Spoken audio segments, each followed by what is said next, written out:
Warahmatullahi wabarakatuh.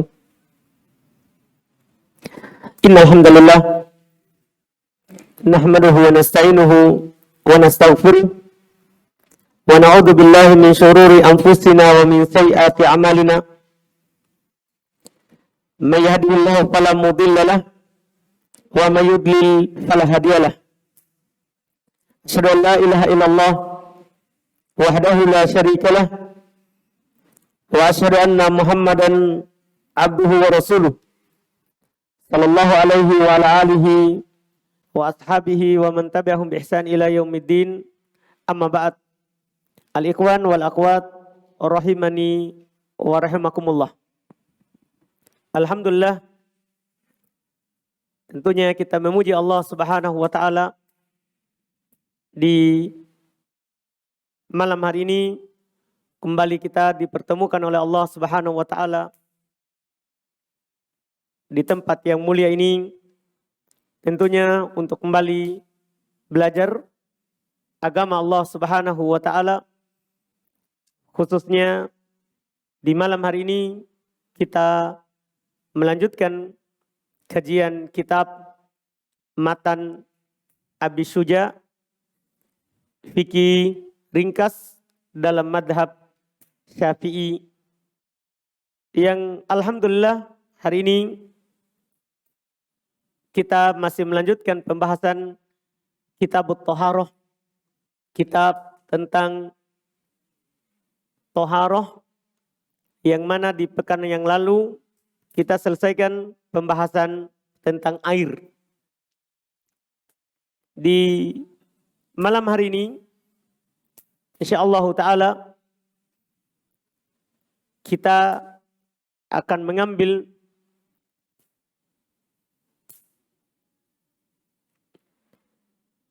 pembahasan yang selanjutnya yang disebutkan oleh penulis rahimahullahu ta'ala di kitab ini. Kata beliau rahimahullah, faslun, pasal, juludul maitati tatahuru bid-dibag illa jiddal kalbi wal khinzir. Fasal ini beliau sebutkan setelah pembahasan air. Tentunya namanya air ini adalah zat cair yang tidak bisa menetap. Butuh wadah, butuh tempat untuk menjadi wadah dan tempat supaya dia bisa disimpan. Nah, kita dalam hal tersebut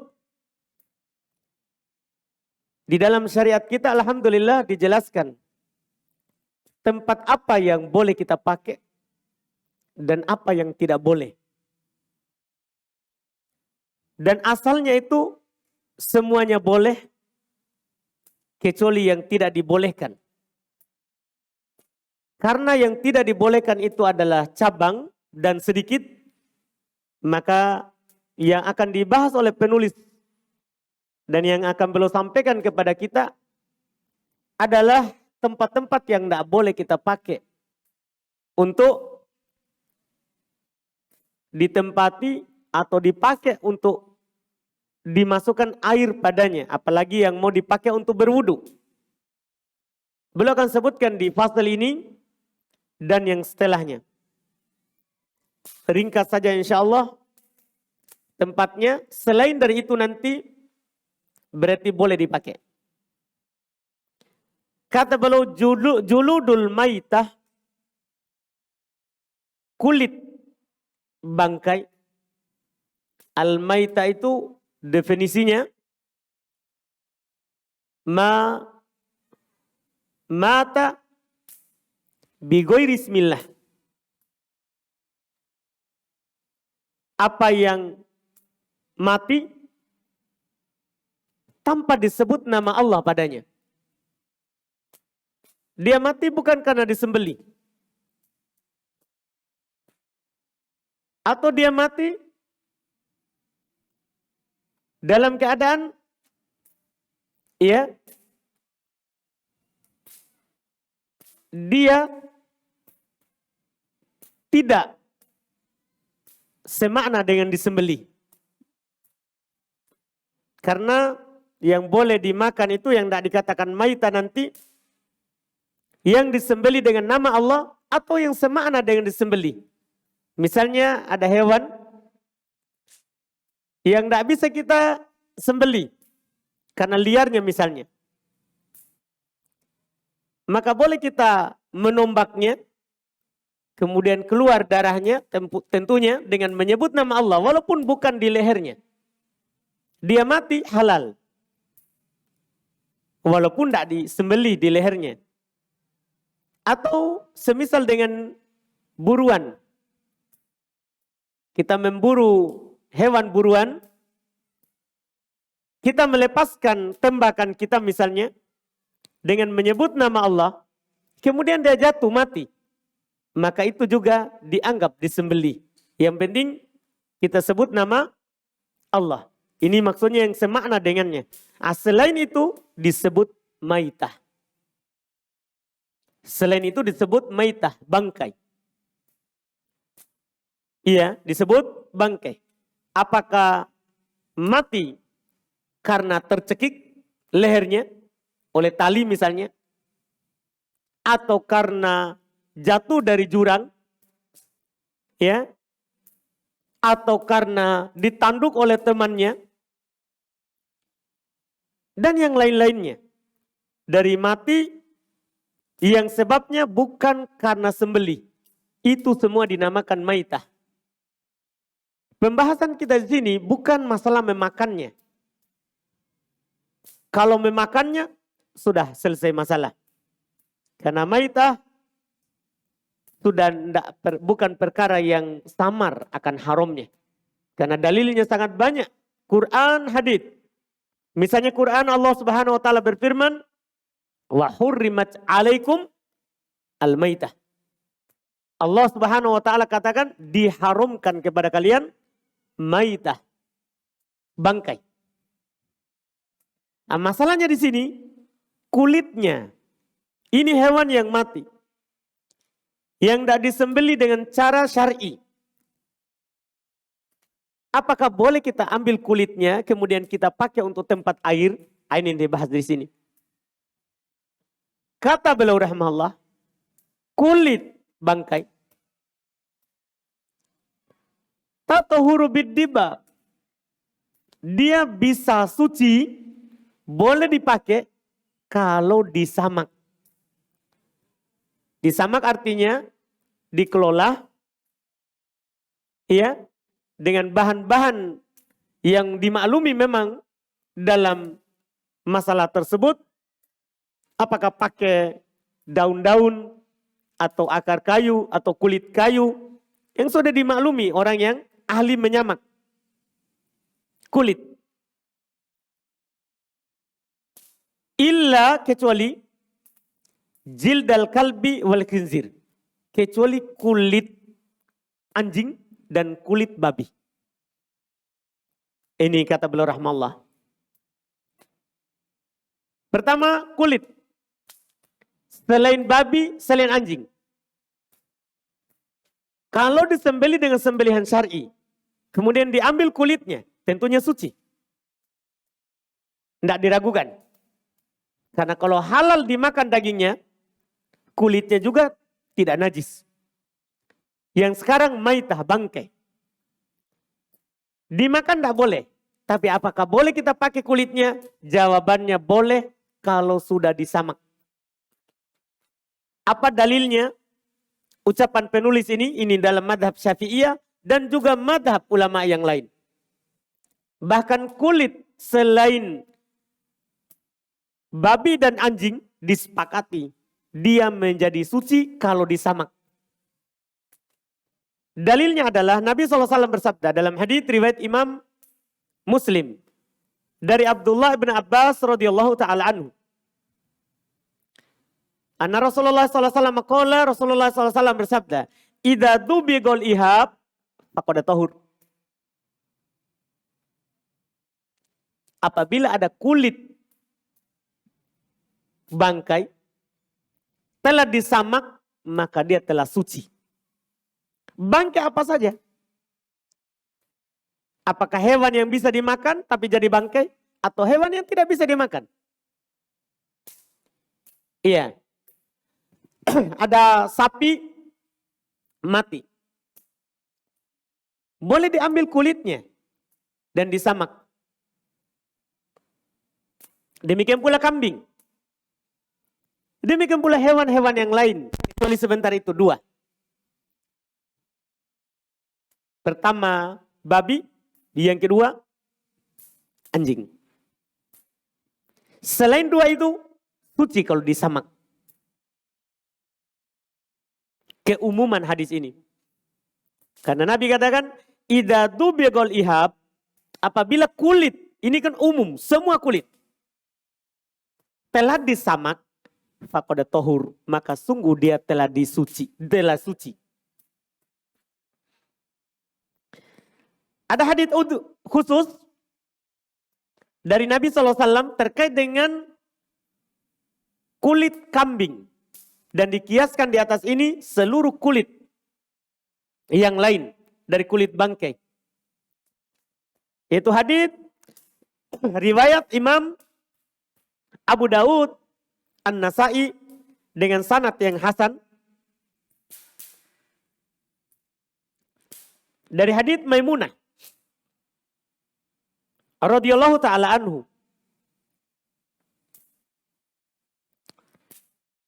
Waktu itu Maimunah radhiyallahu taala anha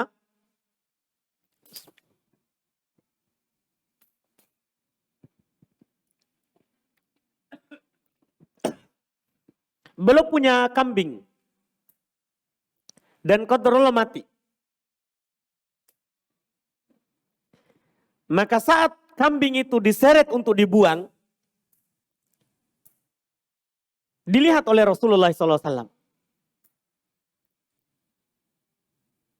Langsung Nabi SAW katakan, lau akhadtum ihabaha. Kenapa kalian tidak mengambil kulitnya? Kenapa kalian tidak mengambil kulitnya?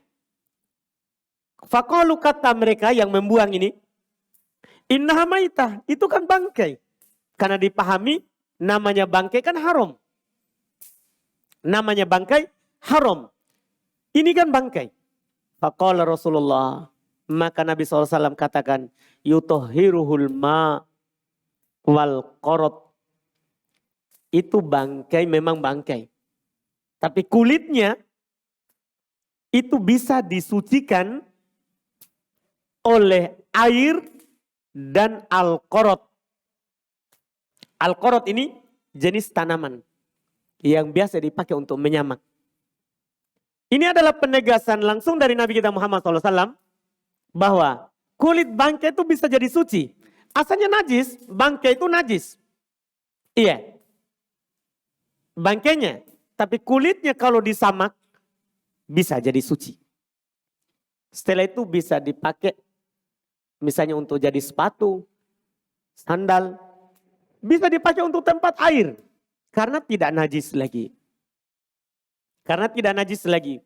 Ini disepakati. Demikian pula kulit-kulit yang lain.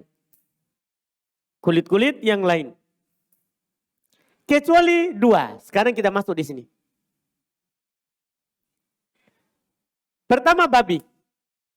Sepakat para ulama antara madhab tentunya bahwa babi itu najis zat. Najis ain kata lainnya. Najis badannya, seluruh tubuhnya. Itu babi. Semua yang ada di babi itu najis. Di samping dia haram. Dan dia tidak suci walaupun disamak. Walaupun diubah. Karena berdasarkan penelitian itu babi zatnya tidak mati bagaimanapun caranya. Mau dipanaskan atau diapakan. Tidak mati. Makanya tidak hilang illah kenajisannya. tetap najis. Dan ini disepakati, tidak ada silang pendapat. Ini disepakati, tidak ada silang pendapat terkait dengan hal tersebut. Terkait dengan hal tersebut. Ini tanpa ada perselisihan. Yang kedua, anjing. Apakah kulitnya bisa suci kalau disamak? Ini diperselisihkan oleh para ulama. Sebab perselisihannya, karena para ulama berselisih itu anjing yang najis air liurnya atau badannya. Itu perlu antum ketahui kenapa mereka berselisih. Yaitu pokok permasalahannya, para ulama pada dasarnya berselisih. Apakah anjing itu najis air liurnya saja atau badannya? Kenapa bisa berselisih? Masalahnya karena Nabi SAW pernah bersabda dalam hadits riwayat Bukhari Muslim. Riwayat Imam Al-Bukhari dan Imam Muslim. Kata Nabi, "Idza walagol kalbu fi ina'i ahadikum fagsiluhu sab'a marrat." Apabila anjing jilat di tempat air kalian, suci 7 kali. Ulahun nabi turab, bahkan diperintahkan. Yang pertama, campur air dengan tanah. Ini kan kata Nabi, kalau dia menjilat. Kalau dia menjilat. Sementara ini anjing di masa Nabi SAW, lalu lalang. Di tempat, bahkan kadang lewat masjid. Karena masjid dulu tidak ada penutupnya. Di masa Nabi SAW, tidak ada disuruh cuci. Kecuali apa? Air liurnya. Dari situ kata para ulama, berarti yang najis cuma air liurnya. Yang lainnya tidak. Ini ada khilaf. Kalau dimakannya, sudah kita keluar tadi. Bukan pembahasan kita makan anjing. Tapi kulitnya kalau disamak. Apakah akan suci kalau disamak atau tidak? Bagi ulama yang berpendapat, anjing, najis, zat. Dan ini yang benarnya, karena air liur itu keluar dari badannya. Air liur itu keluar dari badannya. Dan ini mazhab Syafi'iyah. Ya kan? Ya, air liurnya saja najis. Apalagi apa? Badannya, tempat keluarnya air liur. Ini dalam mazhab Syafi'iyah. Maka menurut mereka, karena itu yang kuat, anjing sama dengan babi juga. Karena najis badannya. Tidak suci, walaupun disamak. Dan antum perlu ingat dalam madhab lain berbeda. Dan antum kalau mau keluar dari silang pendapat, ya nggak usah sama kulit anjing. Masih banyak kulit yang lain. Supaya keluar dari silang pendapat. Supaya keluar dari silang pendapat. Ini bagi kita. Supaya tidak memasukkan diri kita dalam hal yang diperselisihkan oleh ulama madhab. Oleh ulama madhab. Tapi kalau ada orang yang menyamaknya, apa hukum kita pakai? Itu sekarang itu. Permasalahan kita. Iya. Untuk bab al-ihtiyat, bab hati-hatinya kita tidak pakai. Walaupun antum ikut madhab yang mengatakan tidak najis badannya. Ini bab ihtiyat namanya. Bab kehati-hatian. Para ulama kita alhamdulillah dalam masalah menguatkan pendapat, itu kadang mereka juga melihat. Perlu kita lihat bab kehati-hatian. Bab kehati-hatian. Itu wallahualam tentang ini. Berarti selain ini, selain dua ini, semuanya suci. Semuanya suci. Ini alhamdulillah terkait dengan hal tersebut. Jadi apapun nanti yang ditanyakan, ada orang bertanya, apa hukum memakai ikat pinggang dari kulit apa biasanya? Ular. Apa jawabannya antum? Kalau langsung dari kulit ular tanpa disamak, enggak boleh. Iya kan? Karena kalau dia mati bangkai. Tapi kalau orang proses, samak, masuk pabrik, suci. Suci hukumnya. Itu jawabannya. Demikian pula kulit-kulit yang lain. Demikian pula kulit-kulit yang lain. Iya. Kemudian berikutnya kata beliau rahimahullah. Beliau tambahkan masalah lain. Walaupun ini bukan di pembahasan tempat air. Tapi beliau tambahkan. Wa admul maitati wa sya'ruha najis. illal adami. Tulang bangkai, bulunya juga najis. Kecuali tulang dan kulit serta bulu dari manusia. Kalau tulang ini disepakati, bulu ini yang diperselisihkan. Sebab perselisihan mereka karena bulu ini, itu tidak ada kehidupan padanya. Karena kalau kita potong, dia tidak merasakan sakit. Kita potong misalnya bulu domba saat dia hidup. Demikian pula saat dia mati, tentunya tidak pernah merasakan sakit. Karena tidak ada kehidupan dalam bulu. Bagi ulama yang mengatakan, dan ini juga dalam madhab Syafi'iyah juga. Mereka punya dua sisi. Mereka katakan kalau bulu tidak. Kalau bulu tidak najis. Walaupun itu dari bangkai. Dan ini insya Allah yang benarnya, adapun tulangnya najis, itu disepakati. Tulang bangkai itu adalah apa? Najis. Itu adalah najis. Makanya Nabi SAW nanti akan datang juga di pembahasan al-istinja. Itu dilarang kita beristinja dari tulang. Nabi SAW melarang beristinja dari tulang. Kecuali Adam. Adam badannya suci saat dia hidup dan saat dia meninggal, tidak najis. Ini berdasarkan firman Allah Subhanahu wa taala, katanya walaqad karramna bani Adam. Sungguh kami telah memuliakan anak turunan Adam. Di antara mulianya itu dia tidak najis. Dia tidak najis.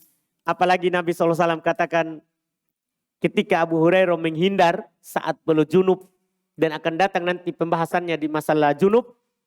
Kata Nabi SAW, innal mu'min la yanjus. Orang beriman itu tidak najis. Orang beriman itu tidak najis. Orang kafir juga tidak najis menurut pendapat yang kuat. Karena yang najis dia bukan najis zat, tapi najis makna. Najis keyakinannya. Orang kafir yang najis keyakinannya. Adapun badannya apa? Tidak najis. Karena dia juga anak Adam. Dia juga anak Adam. Dan ada pendukungnya. Nabi SAW pernah mengikat orang kafir, orang musyrik di tiang masjid. Kalau seandainya dia najis badannya, maka akan najis tiang masjid. Jadi secara umum, Bani Adam, mukmin dan kafirnya tidak najis. Apalagi mukminnya. Apalagi mukminnya. Kalau mukmin tidak najis secara badannya dan tidak najis secara keyakinan. Kalau kafir, najis keyakinannya, tapi tidak najis badannya. Ini yang dibahas di sini. Yang dibahas di sini terkait dengan kulit, dan beliau ikutkan dua permasalahan tadi. Dua permasalahan tadi. Kemudian berikutnya, masalah pendek saja. Alhamdulillah. Faslun. Fasl. Wala yajuzu isti'malu awani dhahabi wal fiddah. Tempat air berikutnya. Tidak boleh menggunakan awani, tempat air yang terbuat dari emas dan perak. Dan mungkin jarang orang ya, tapi siapa tahu ada orang kaya. Tiba-tiba misalnya Pak Felix kaya raya, langsung dia embernya di WC pakai emas. Perak misalnya ini, kita hayalan, tidak apa-apa. Apakah boleh seperti itu? Tempat wudunya, tempat tuang air wudunya terbuat dari emas. Boleh enggak? Kata penulis, wala yajuzu, enggak boleh menggunakan tempat air dari emas dan perak. Enggak boleh. Apa dalilnya? Sangat banyak. Dan ini disepakati bukan hanya dalam madhab Syafi'iyah. Dalilnya adalah di antaranya sabda Nabi SAW dalam riwayat Imam Al-Bukhari dan Imam Muslim. Kata beliau, la talbasul harir walad dibaj. Jangan kalian memakai pakaian sutra. Tentunya bagi laki-laki ini.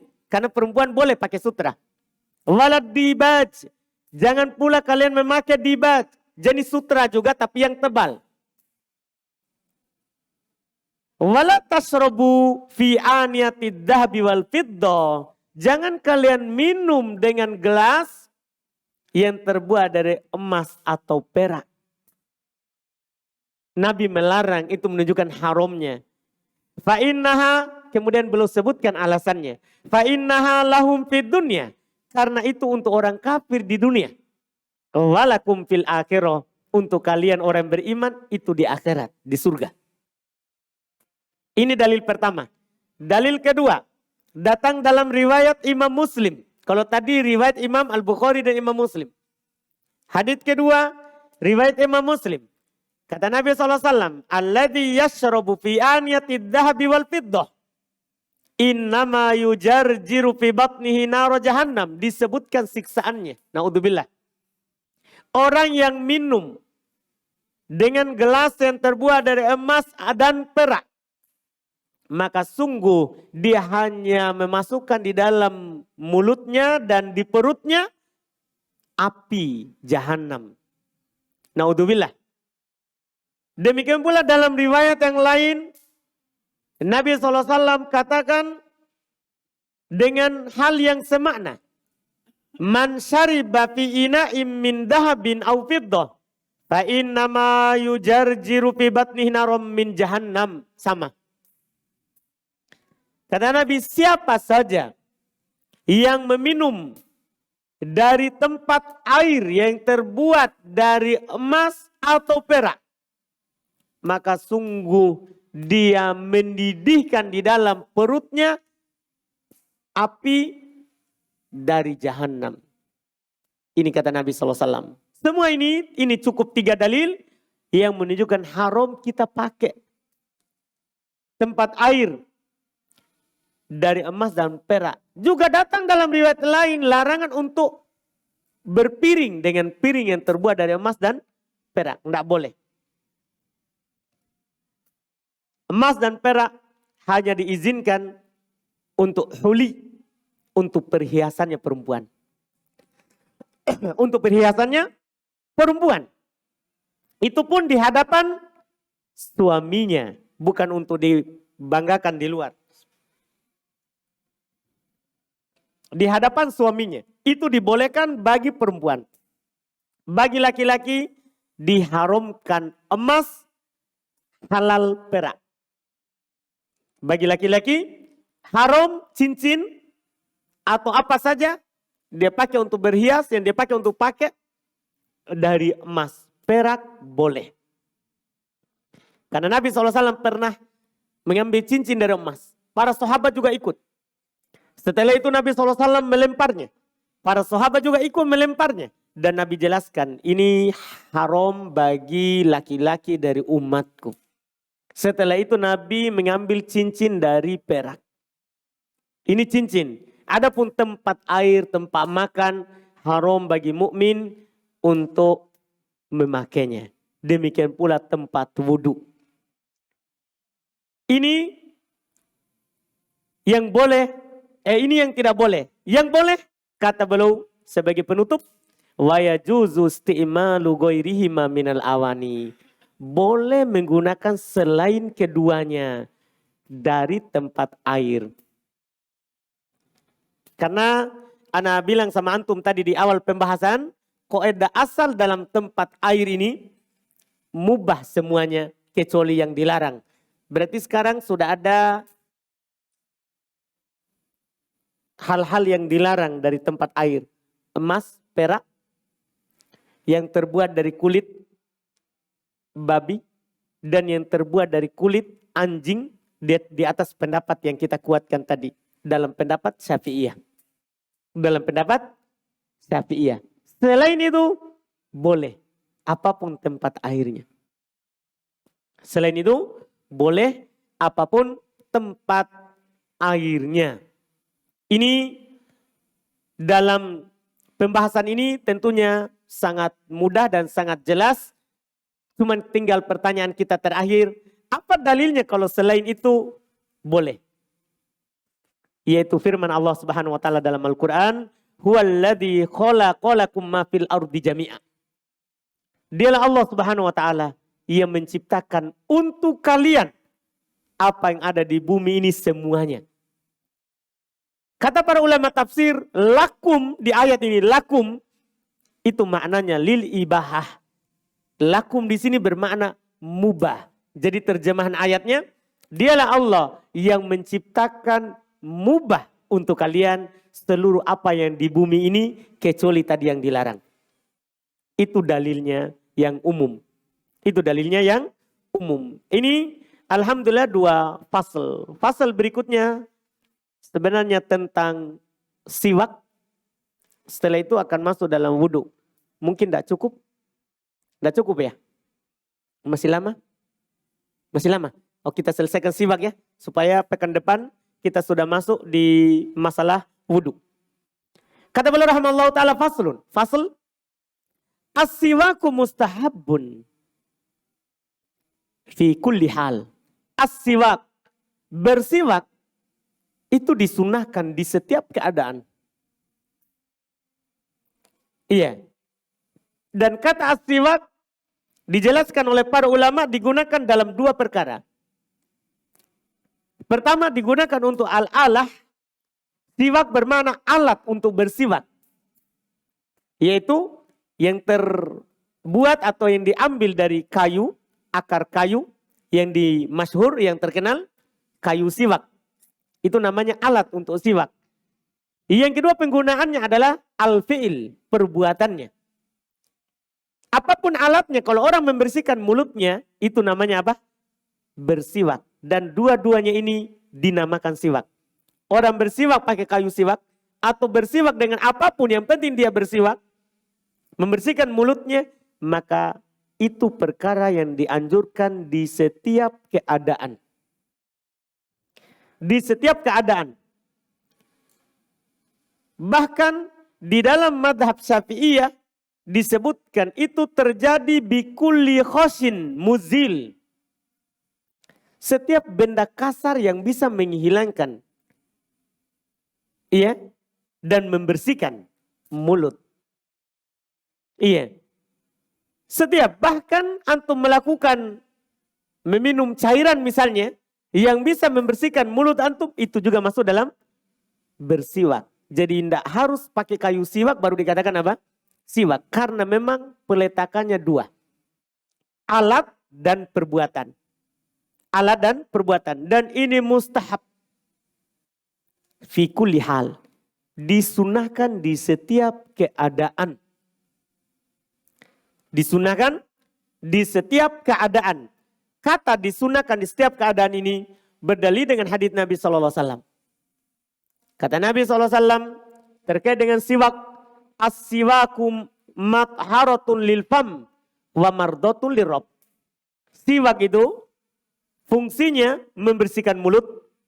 Yang kedua itu adalah mendatangkan ridho Rob. Mendatangkan ridho Rob. Disunahkan setiap keadaan. Karena kita butuh ridho Allah Subhanahu wa ta'ala di setiap waktu. Di setiap waktu. Kemudian beliau bilang, illa ba'da zawalis so'im. Kecuali setelah tergelincirnya matahari bagi orang yang sedang berpuasa. Kapan setelah tergelincirnya matahari? Maksudnya setelah zuhur. Ini menurut mazhab Syafi'iyah, mereka katakan itu makruh. Tapi ingat, apakah ini disepakati oleh orang Syafi'iyah? Tidak. Di dalam mazhab Syafi'iyah sendiri, mereka perselisihkan. Di antara mereka, apakah siwak ini makruh bagi orang yang berpuasa di siang hari? Atau tetap boleh? Mereka berselisih pendapat. Dan yang kuatnya, seperti yang dinukil oleh para ulama Syafi'iyah, dan ini merupakan pendapat imam yang 3 yang lainnya selain Syafi'iyah, dia tidak makruh walaupun sedang berpuasa. Tidak makruh walaupun sedang berpuasa. Apa dalilnya?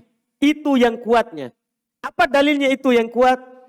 Sabda Nabi SAW di dalam hadits yang diriwayatkan oleh Imam Ibnu Khuzaimah dan dikeluarkan oleh Imam Al-Bukhari secara ta'liq. tanpa sanad. Kata Nabi SAW, laula an asyukko ala ummati la amartuhum bisiwaki inda kulli wudu. Seandainya tidak memberatkan umatku, saya akan memerintahkan mereka untuk bersiwak di setiap wudu. Setiap wudu di sini kapan? Mencakup wudu sebelum zawal dan setelah zawal. Setelah zawal. Demikian pula datang dalam hadis, bahkan diriwayatkan oleh Imam Al-Bukhari dan Imam Muslim, tapi bukan wudu, lafadznya solat. Laula ana asyukku ala ummati la amartuhum bisiwaki inda kulli sholah. Seandainya tidak memberatkan umatku, saya akan memerintahkan mereka untuk bersiwak di setiap solat. Setiap solat sini kan mencakup solat subuh, solat duhur, solat asar, maghrib, isya. Saat puasa ataupun tidak. Ini umum.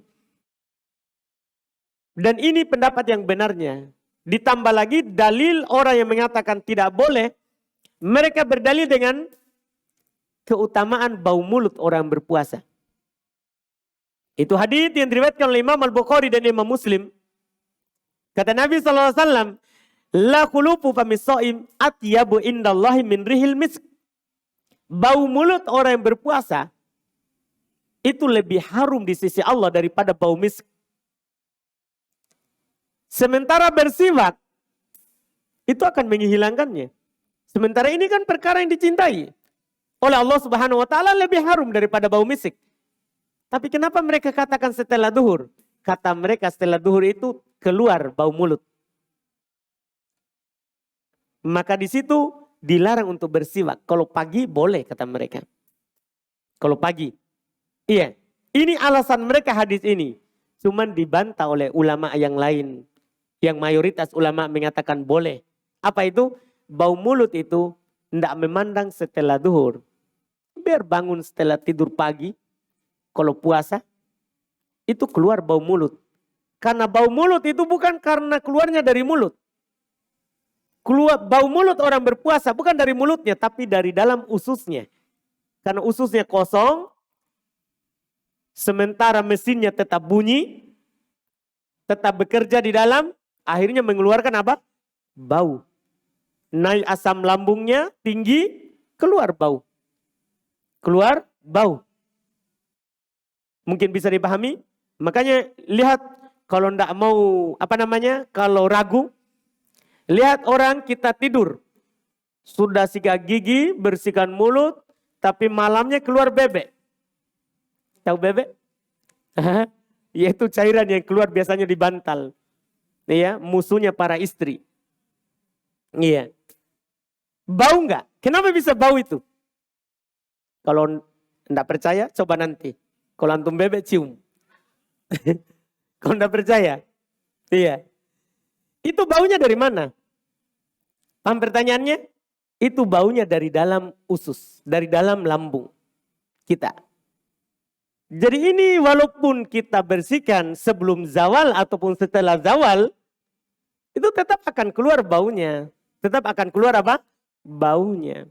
Dan juga dalam hadis bukan melarang untuk membersihkan, tapi menunjukkan keutamaan bau mulut orang yang berpuasa. Keutamaan bau mulut orang yang berpuasa bukan dilarang kalau puasa jangan dibersihkan supaya bau. Bukan. Karena innallaha thayyibun, innallaha jamalun yuhibbul jamal. Allah itu maha baik, maha indah dan mencintai yang indah-indah. Termasuk indah ya kita membersihkan. Ini poin pertama dari siwak. Jadi kesimpulan kita, siwak disunahkan di setiap keadaan. Walaupun antum sedang berpuasa dan walaupun setelah zawal. Ini poin pertama, alhamdulillah. Setelah itu nanti tinggal disebutkan tempat yang sangat dianjurkan untuk bersiwak. Insya Allah di pekan akan datang. Kita adzan baru tanya jawab.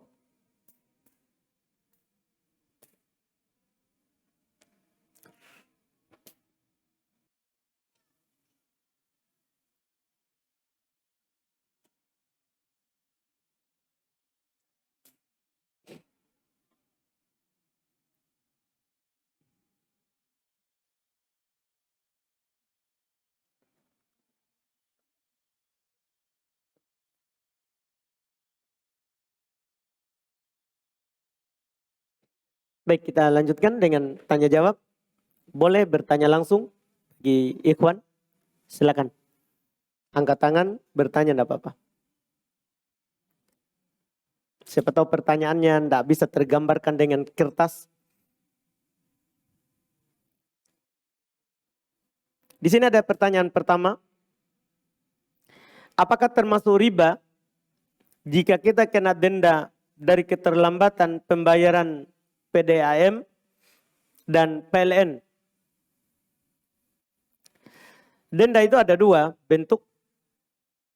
Pertama, bentuknya memang untuk memperbanyak harta dan memakan harta manusia dengan cara yang batil. Denda yang seperti ini riba. Ada orang pinjam uang, dia lambat bayar, dikasih denda. Ada tambahan nilainya. Ini denda yang batil, memakan uang harta orang dengan cara yang batil. Ini riba. Ini yang riba. Denda yang kedua, ada orang berikan denda seperti PLN dan PDAM, itu untuk memberikan efek jera kepada orang yang ingin, orang yang ingin bayar terlambat. Iya. Denda yang seperti ini bukan riba. Kan tidak ada pinjaman yang kita pinjamkan. Iya, kita cuma mau bayar jasa tapi terlambat. Didenda. Denda yang ini bukan riba. Bukan riba, tapi bukan berarti saya suruh terlambat saja terus biar denda. Enggak, itu PLN kasih berikan begitu supaya kita jerah, supaya kita takut. Supaya kita tidak terlambat. Bayarnya tepat waktu. Itu wallahualam. Denda yang riba itu dari hasil pinjam meminjam atau utang piutang. Atau utang piutang. Adapun bayar PLN atau PDM tidak termasuk riba. Tidak termasuk riba. Apa saja jenis transaksi riba? Sangat banyak. Transaksi riba ini akan datang nanti di kitab pembahasan di sini juga tentang jual beli. Intinya disebutkan yang paling pokok itu adalah riba yang disebutkan dalam hadits Nabi SAW, riwayat Bukhari Muslim. Apakah nanti nasi'ah atau fadl? Itu kata beliau, ad-dhahab bid-dhahab, wal fiddah bil fiddah, wal bur bil bur, wal milh bil milh, sawa'an bisawa'in, yadan biyadin. Wa idza ikhtalafatil ajnas fabi'u kaifa syi'tum idza kana yadan biyadin. Kata Nabi SAW terkait dengan barang transaksi riba, kalau antum mau beli emas dengan emas, antum punya emas lama, mau beli dengan emas baru. Ini namanya emas dengan emas. Perak dengan perak. Antum punya perak lama, mau beli yang baru. Tapi dengan perak juga. Bur bil bur. Gandum dengan gandum. Masuk di dalamnya beras dengan beras. Iya. Apa saja yang menjadi kut, menjadi makanan pokok. Kalau antum mau tukar beras dengan beras lama dengan beras baru misalnya. Iya. Atau beras biasa dengan beras ketan misalnya. Yang penting beras. Garam dengan garam. Antum mau beli garam tapi pakai garam. Misalnya antum punya garam kasar, antum mau beli garam halus. Sama-sama garam. Ini barang-barang ini, kata Nabi SAW, itu boleh kalau tangan ke tangan sama. Dua syaratnya. Kalau antum mau beli beras dengan beras, harus tangan ke tangan. Kemudian sama. Dua syaratnya. Beli emas dengan emas, tangan ke tangan baru harus sama. 1 gram, 1 gram. Tidak boleh lebih, tidak boleh kurang. Tangan ke tangan. Iya. Ini syaratnya ini yang disebutkan tadi. Kalau tidak tangan ke tangan, antum kasih emasnya sekarang di sini, kemudian nanti atau besok baru dikasih emasnya yang di toko. Walaupun sama, ini riba nasi'ah. Walaupun sama, ini namanya riba apa? nasiah. Riba karena diakhirkan. Tidak tangan ke tangan. Atau tangan ke tangan tapi tidak sama. Ini namanya riba fadl. Riba fadl karena ada kelebihan. Dari yang baru, dari emas lama misalnya. Riba fadl. Dua-duanya riba. Dalam hadis ini. Tapi kalau beda jenis, antum mau beli emas dengan rupiah. Beli emas dengan rupiah.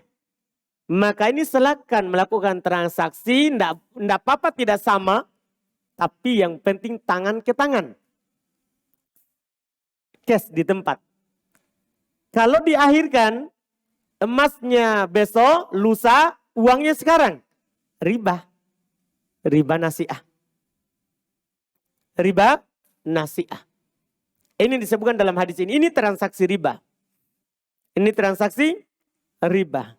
Ada lagi transaksi riba yang ketiga yang tidak disebutkan dalam hadis ini. Yaitu riba qard namanya. Riba yang muncul dari utang piutang. Ini sangat banyak bentuknya. Di antara contohnya, misal, ya, Pak Oki, mana beliau? Baik, iya. Pak Oki, beliau adalah, iya, pembeli mobil, punya banyak mobil beliau, Masya Allah. Iya. Ada temannya, misalnya Pak Felix, ya, Pak Felix tadi mana? Wah, lari. Baik. Pak Felix mau pinjam uang ke Pak Oki. Karena penjual beli mobil banyak uangnya. Iya. Pak Felix mau pinjam uang. Pak Felix jaminkan mobilnya. Dia jaminkan mobilnya. Sampai kapan diambil? Sampai dibayar utangnya. Tidak ada tambahannya, tidak ada tambahannya. Cuman Pak Oki pakai mobilnya untuk pergi ke Bone. Untuk lihat ayam potong beliau di Bone. Buat terbongkar semua ini Pak Oki. Aduh, saya minta maaf ini. Baik, ini hanya contoh supaya tergambar. Jadi uangnya tetap kembali pas. Tidak ditambah. Nanti Pak Felix kembalikan juga, dia pinjam 500 juta, kembali juga 500 juta. Tidak ada tambahannya sama sekali. Cuman Pak Oki pakai mobilnya tadi yang dipakai jaminannya. Ini riba qard namanya. Riba yang hasilnya muncul dari utang piutang. Contoh lain, Pak Arman punya sawah. Iya, di mana Pak Arman? Sawah tak? Iya. Punya sawah. Dia gadekan ke Pak Ajir. Sawahnya. Senilai 100 juta. Nanti dibayar tahun depan. Itu 100 juta. Jaminannya sawah. Pak Ajir pergi tanami sawahnya. Panennya dia makan. Dia jual. Ini riba. Riba apa namanya ini? Riba qard. Itu transaksi riba. Transaksi riba. Ini diantara tiga jenis riba. 3 jenis riba. Ada riba juga yang dihaluskan jenis keempat. Riba inah namanya. Ini kita sebutkan sedikit saja riba inah. Riba inah ini bentuknya, ada seorang sebenarnya mau pinjam uang. 100 juta. Tapi dia tidak mau pinjam di bank. Karena dia bilang ini akan riba. Dia haluskan, dia pergi ke penjual mobil. Dia beli mobilnya dengan cara kredit. Dia kasih masuk uang DP-nya 50 juta. Di penjual mobil itu. Dia beli harga mobilnya 100 juta. Tapi dengan dicicil. Dia kasih DP-nya berapa? 50 juta. Setelah itu mobilnya belum diambil. Dia langsung jual di pihak pembeliannya. Kan tadi dia masuk di penjualannya. Kemudian langsung dia jual di pembeliannya. Ini ada mobil saya tadi beli. Iya, masih di toko yang sama. Saya mau jual kembali dengan harga 100 juta. Akhirnya, iya sini. Kan dia enak, dia kan tidak keluarkan mobil. Mobilnya masih baru. Iya, ini bagi toko. Akhirnya dia kasih uang 100 juta, sudah. Diambil uang 100 juta, dia cicil. Di toko itu. Ini riba juga, riba ina. Karena kenapa? Dia sebenarnya tidak mau mobil. Tapi mau apa? Pinjam uang, tapi dihaluskan dengan cara jual beli. Dihaluskan dengan cara jual beli. Ini yang disebutkan dalam hadis riba ina. Di antara bentuk disebut oleh para ulama seperti itu. Ini pembahasan yang banyak cabangnya dan agak rumit. Memang pembahasannya perlu dikaji dengan baik-baik jenisnya satu persatu. Karena banyak bentuk-bentuknya yang dipraktekkan. Karena setiap saat orang kadang dia ubah bentuk akadnya. Padahal hakikatnya riba. Padahal hakikatnya riba. Ini bentuk-bentuknya insya Allah nanti kita akan dapat sebagiannya di fikih ringkas. Walaupun kalau mau yang meluas ya di fikih yang lebih luas yang memang membahas semua jenis transaksi. Iya, riba. Itu di antara contohnya. Itu di antara contohnya. Walau alam. Saya mohon maaf karena telah menyebut Pak Oki, Pak Arman. Alhamdulillah. Kemudian pertanyaan berikutnya. Apa yang kita lakukan ketika mendapati imam rukuk atau sujud? Takbir dulu baru mengikuti imam atau takbir terus bersedekap lalu mengikuti imam? Pertama tentunya kewajiban yang pasti tentunya adalah bertakbir. Takbiratul ihram. Karena ini adalah rukun solat. Untuk memulai solat itu harus bertakbir. Kemudian kita langsung ikut imam. Kata Nabi SAW, "Wama adroktum fasollu." Apa yang kalian dapati langsung solat. Tidak perlu menunggu. Imam lagi sujud, langsung Allahu Akbar, langsung ikut. Tidak boleh menunggu. Karena Nabi bilang, apa yang kalian jumpai langsung ikut. Maka langsung takbir. Nah, setelah ini takbir, permasalahan kita berikutnya, apakah kita bersedekap dulu baru langsung turun atau langsung? Tidak ada penukilan dari Nabi kita, Muhammad SAW. Kita bersedekap atau tidak. Belum hanya bilang tadi itu. Yang kalian dapati langsung. Cuman ada sahih dari Ibnu Umar. Belum bersedekap dulu baru ikut. Tidak apa-apa dilakukan. Karena apa yang dilakukan oleh Ibnu Umar tidak berselisih dengan nas. Tidak bertentangan dengan nas. Dan juga para sahabat tidak ada yang menyelisihinya. Maka itu adalah hujah. Karena pendapat sahabat hujah. Kalau terpenuhi dua syarat. Menurut mayoritas. Syarat pertama tidak ada dalil yang bertentangan dengannya. Syarat kedua tidak ada sahabat lain yang menyelisihinya. Maka itu adalah hujah. Boleh dipakai. Ini pendapat sahabat. Ini pendapat sahabat.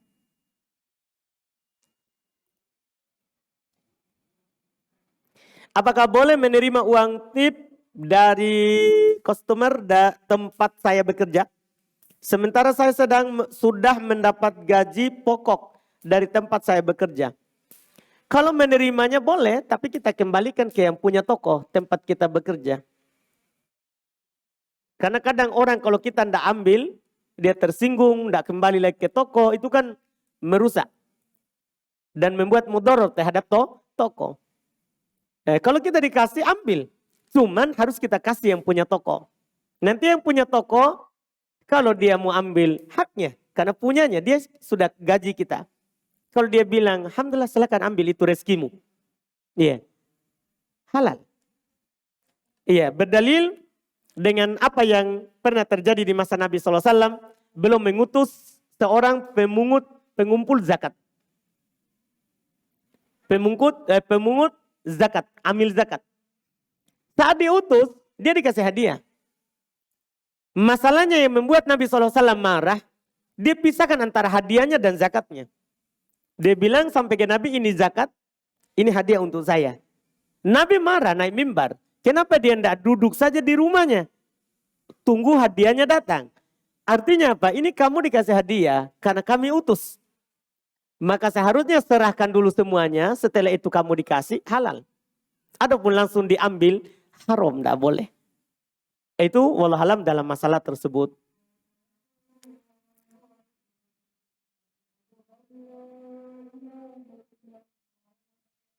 Pertanyaan ini ada berikutnya. Pertanyaan, apakah tetap dibolehkan bagi wanita memakai emas untuk berwudu, minum, makan, dan sebagainya? Tidak. Hanya sebagai huli.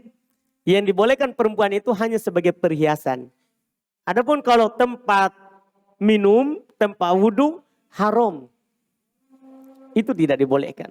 Piring makan, tidak dibolehkan. Sendok makan terbuat dari emas, tidak dibolehkan. Yang dibolehkan hanya perhiasan.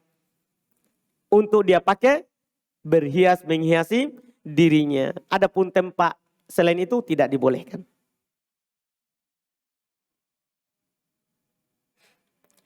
Apakah saat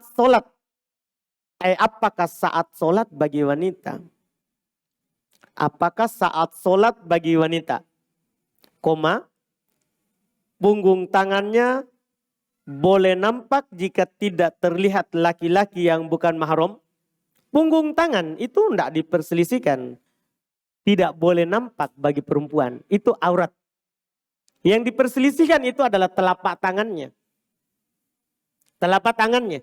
Apakah nampak telapak tangannya batal? Tidak ada dalil yang dikatakan oleh Syekhul Islam Ibnu Taimiyah rahimahullah ta'ala mengatakan batalnya.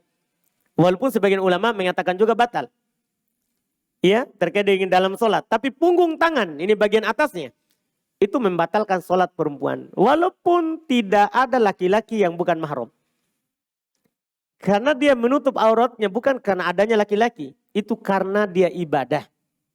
Dia memang diperintahkan untuk menutup seluruh badannya kecuali wajah. Di dalam sholat. Dia memang diperintahkan untuk menutup seluruh badannya kecuali wajah. Di dalam sholat. Kalau wajahnya harus dia buka. Di dalam sholat. Kecuali ada laki-laki yang lalu lalang yang bukan mahramnya. Maka dia tutup. Dia tutup. Itu yang disebutkan. Karena Nabi SAW katakan al-mar'atu aurah. Mar'ah, perempuan itu seluruhnya adalah aurat. Perempuan itu seluruh badannya adalah apa? Aurat.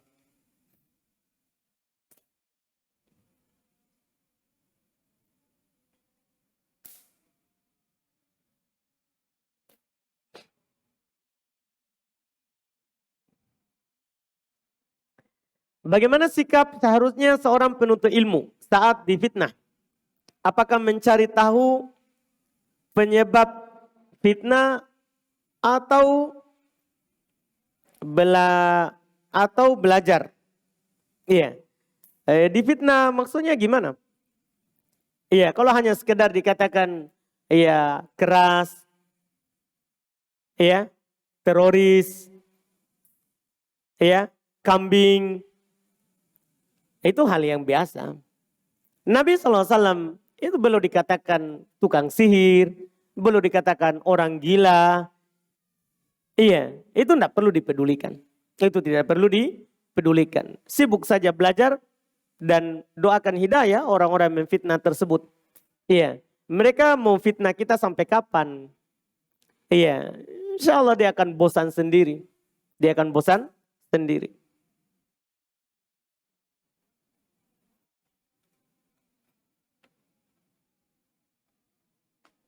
Bagaimana kalau tempat yang tadi dijilati anjing, apakah dibuang atau bagaimana Ustadz? Apakah dibuang atau bagaimana? Kalau airnya dibuang. Kalau tempatnya enggak, dicuci. Nabi SAW perintahkan untuk mencuci 7 kali. Pertama dicampur air itu dengan tanah.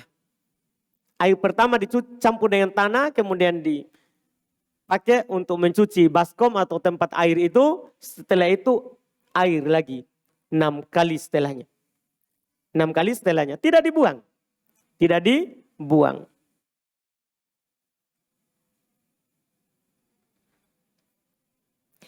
Apakah orang yang bepergian atau bersafar tanpa mahram bisa menjamak sholatnya? Diperselisihkan. Apakah safar maksiat boleh menjamak sholat atau tidak? Karena sebagian ulama mengatakan tidak boleh. Itulah hukum baginya maksiat. Tetap diwajibkan untuk sholat sempurna. Cuman mayoritas mengatakan tetap boleh. Karena jatuh padanya hukum safar. Dia berdosa dengan maksiatnya. Tapi tetap boleh untuk jamak qasar. Dan ini insya Allah pendapat yang kuat karena memang tidak ada dalil yang menentukan kalau maksiat tidak boleh jamak qasar. Itu wallahu alam.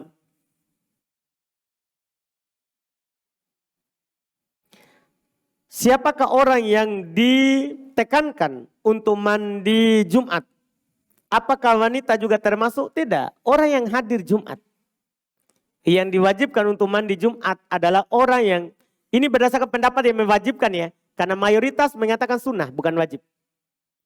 Mayoritas berpendapat sunnah, bukan wajib. Itu bagi orang yang mendatangi masjid untuk sholat Jumat. Adapun yang tidak, maka tidak. Maka tidak.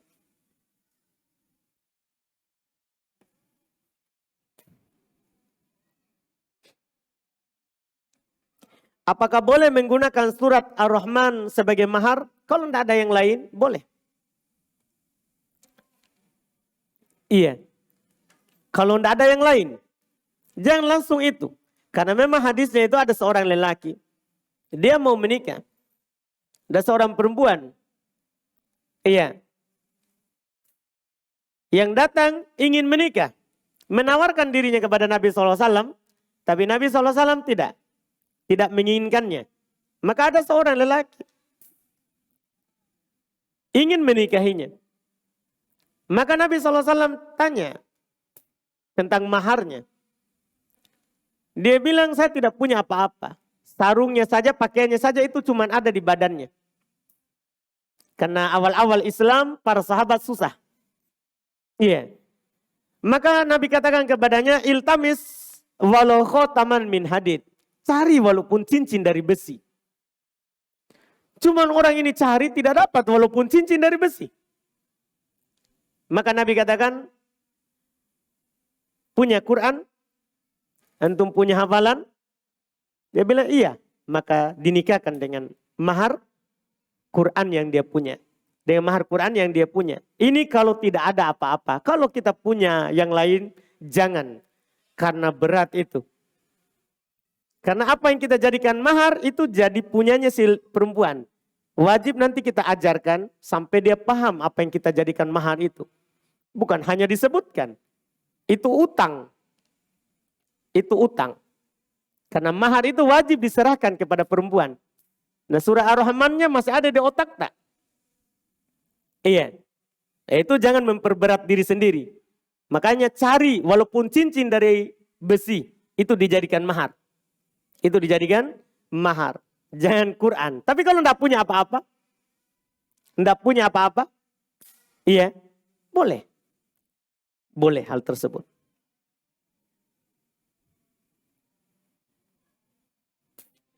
Bolehkah laki-laki memakai cincin emas yang sudah dikrum atau emas putih? Namanya emas walaupun putih. Tidak boleh. Iya. Yang boleh itu perak. Bukan emas. Kalau emas, walaupun putih, tidak boleh.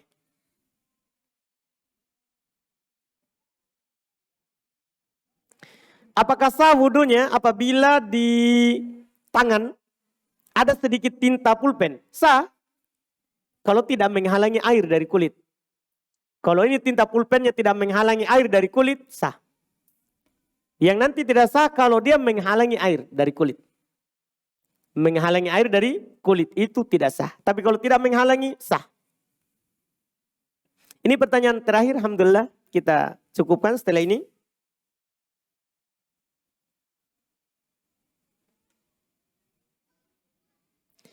Ini ada pertanyaan, apakah boleh mengambil uang lebih dari pembayaran pelanggan dari tarif yang ditentukan? Namun uang lebih itu bukan syarat dari kami, tapi tambahan dari pelanggan sendiri. Karena menganggap tarif yang kami patok sebagai kurir sangat murah. Tidak apa-apa. Iya, tidak mengapa. Itu kan kita sebagai muhsinin, kemudian orang kasih kita tambahan pembayaran. Bahkan dalam utang piutang pun kalau tidak ada akad, boleh. Artinya kita berutang. 10.000. Kemudian saat kita mau bayar, kita kasih orang menjadi 15.000. Tanpa ada akad apa-apa sebelumnya. Tanpa ada isyarat. Kalau ada isyarat, walaupun sedikit, ya tahu mami nah, terima kasih nanti. Nggak ada dibilang lebihkan, tapi kita kasih kode. Ah ini riba. Tapi kalau nggak ada akad apa-apa, saat dia bayar, dia lebihkan, boleh. Karena Nabi SAW pernah ya meminjam sapi atau hewan sedekah, hewan orang yang dipakai oleh kaum muslimin, kemudian Nabi menggantinya dengan hewan sedekah dan beliau kasih yang lebih baik. Kasih yang lebih baik. Itu boleh kalau tidak ada akad sama sekali. Boleh kalau tidak ada akad sama sekali. Adapun kayak jasa, orang enggak apa-apa kalau dia kasih lebih. Iya. Enggak apa-apa kalau dia kasih lebih, tidak ada masalah. Ini kita cukupkan, alhamdulillah. Apa yang kita ambil tentunya hari ini, yang benarnya itu semua dari Allah Subhanahu wa taala semata. Yang salahnya dan yang kurangnya mohon dimaafkan, serta kalau ada yang tersinggung, saya minta maaf sekali. Saya tadi cuma semangat saja mencontohkan, akhirnya muncul nama-nama yang dicontohkan karena saya pernah contohkan si A, si B, orang bingung. Pernah contohkan begitu. Kalau ada si A, kemudian si B, siapa ini si A, si B? Kalau disebut namanya lebih paham. Alhamdulillah itu sebagai wasilah saja. Insya Allah dapat pahala kalau orangnya paham. Subhanakallahumma hamdik, asyhadu an la ilaha illa anta astaghfiruka wa atubu ilaik. Assalamualaikum warahmatullahi wabarakatuh.